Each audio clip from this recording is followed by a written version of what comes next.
direct your attentions to the breath and be aware and stay with the breath and breathe naturally.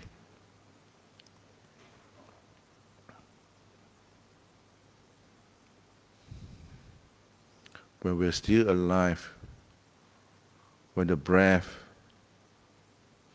is still around in our body, then we are still living.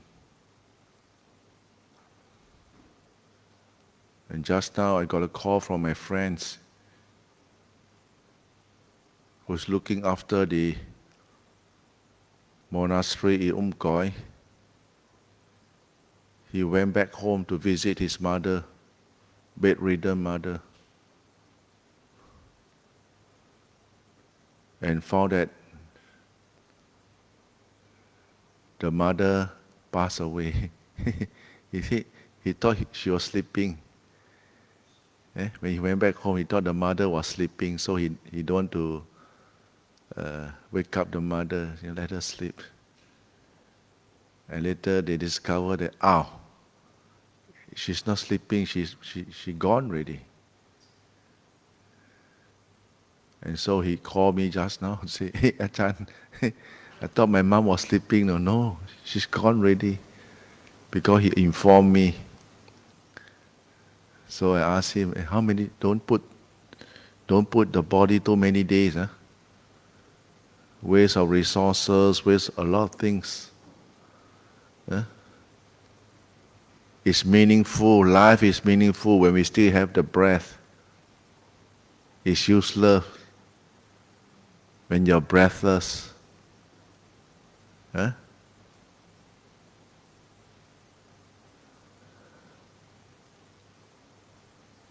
And because we human beings, we long, there's a kind of emotion attachment there, that he or she is my relative, my beloved mother or father. So we have to do a grand ceremony in terms of the individual kinds of religions you believe. But will they help? No, it can't help. It's already gone. It's already gone. We can only help a person when that person is still alive. When you have to perform filial pieties, your tender care, you want to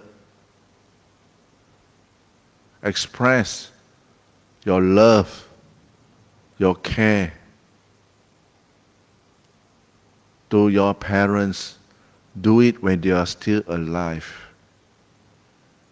Do it when they are still alive.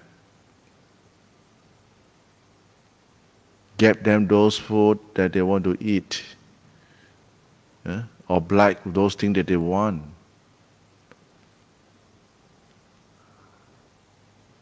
And don't go against their wishes.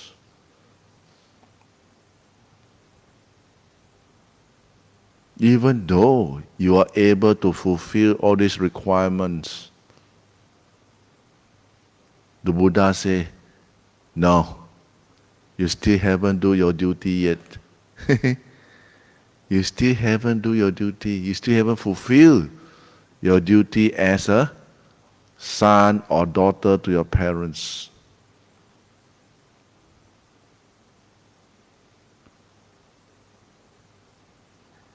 Because you're only giving them all these material things, nothing spiritual. But on the other hand, if you're able to encourage them, to lead them into performing generosity, in holding of the 5 precepts, to practice the Dharma, to practice concentrations, Sila, Samadhi, Panya,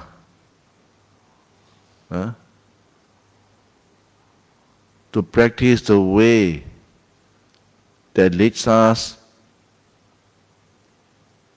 up from the samsara of birth, aging, illness, and death.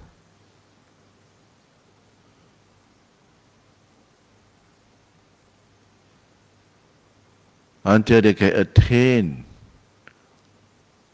this kind of spiritual gain in their own mind. And that's what the Buddha said. You have fulfilled your duty as a son or daughter.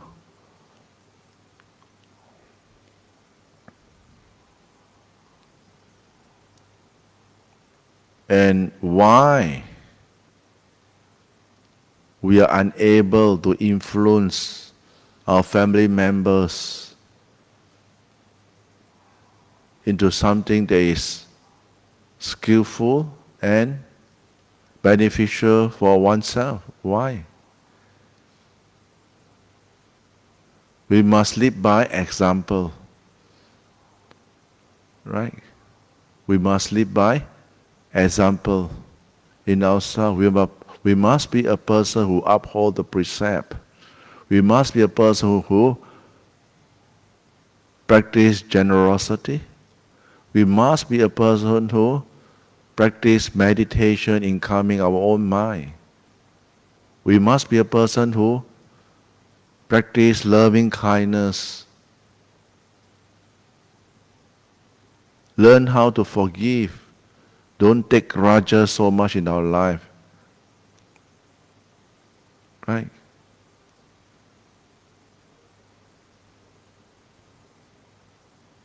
We must be a person who knows how to deal situation in a very skillful way to diffuse whatever tension that is arising in that particular aspect. And this is where people will look upon you. When you say something, they will listen to you. Right? Because actions speak louder than word. Your actions speak louder than your word. It's very important in our life. And without parents, there won't be us. Right?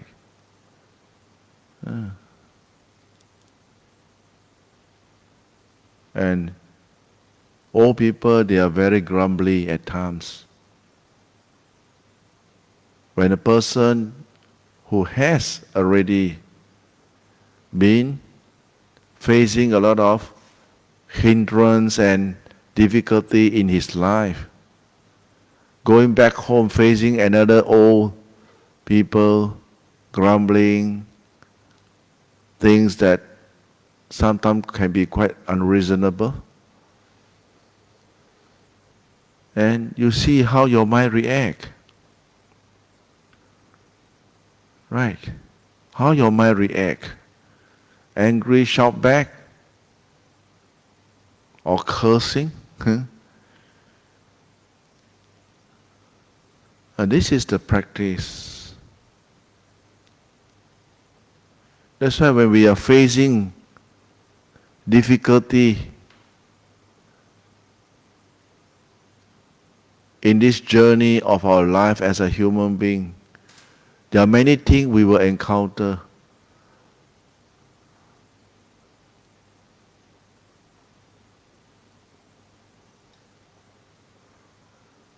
Things that makes you happy, things that make you sad, things that happen that's quite promising, things that is quite detrimental. All sort of events happen. And it is our duty to face it, how to solve it. This is very, very important. We're not going to run away and chicken up.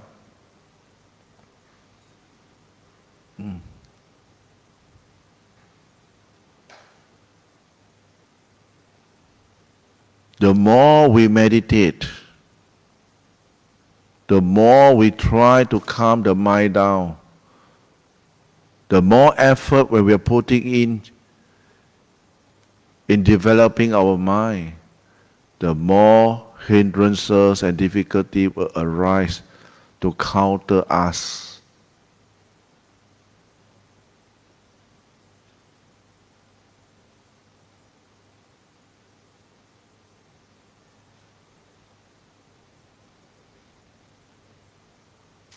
And we find it more and more interesting as the practice goes along. I use the word more and more challenging, more interesting. But to a person who don't use wisdom, who always try to run away from problems, they find themselves very stressful and very demanding,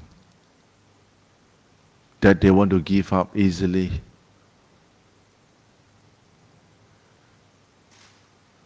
This is not meditation is all about.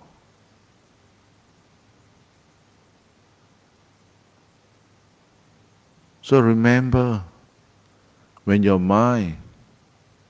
we practice meditation and the mind attain a kind of calmness within ourselves, and we start to encounter problems both internally and externally. Problem one after the other, hurdles, hindrances. And we find that every time we solve a problem, our mind gets brightened up, lightened. The confidence becomes more and more confidence in oneself. It's not like last time. We try to elak, try to run away, try to change the course, or push it aside. Not dare to confront, to face it. Because we don't want to encounter that kind of painful feeling, that kind of unwholesome kind of encounterment. And the more we try to run away, the more things will come surfacing and you keep running. And we don't know how to find a solution to the problems. We got to put up the resistance and watch it and solve the problem both externally and internally. Externally is quite easy. You just go and meditate. Once the mind calms down, you get the answer straight away for how to tackle your difficulty in your life externally. And internally, the kind of thoughts that hold on to grudges, hatred, anger, greed.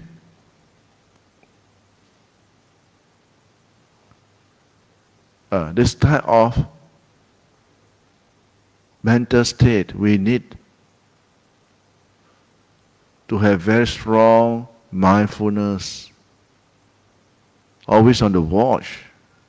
Then we are able to diffuse, to get us out from the kind of situation that got to cause us pain and regret, remorse, my state.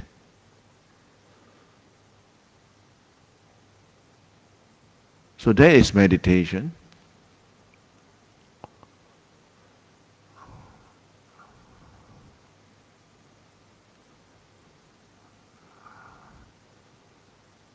Like in this morning when I explained about the 4 protecting meditation themes to counter the different kind of mind state.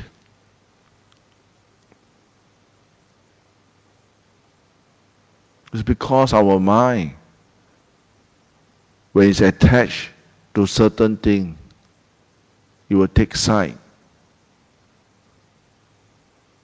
Right also become wrong. Wrong can become right. When your mind starts to take side, when your mind is influenced by all these unwholesome attitude and thoughts, then we can't think properly.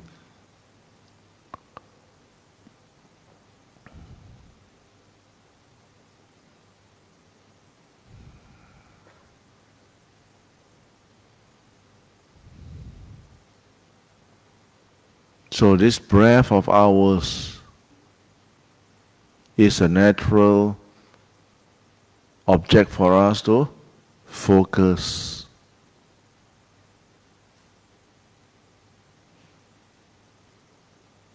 Always back to the breath, back to the breath, back to the breath.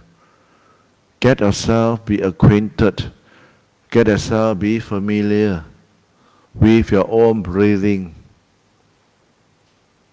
so that you establish a new kinds of habit. Instead of lingering on your detrimental thoughts, thinking that's not going to give you any good encouragement, it's better you go back to your breath. And when you're breathing, being able to subdue the distracting thoughts, then your mind will calm down.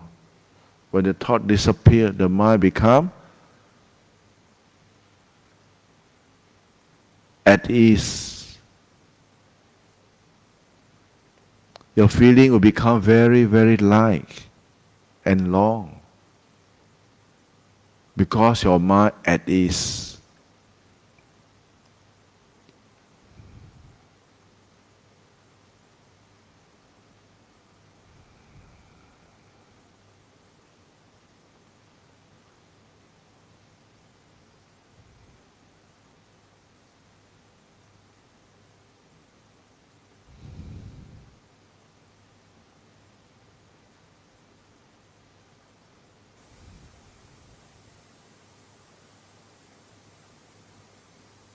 And continue the sitting.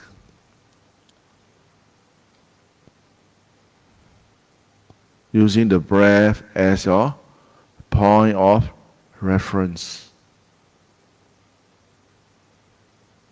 until it's time. Then we call it a stop for you to rest, right? At the meantime, continue to sit.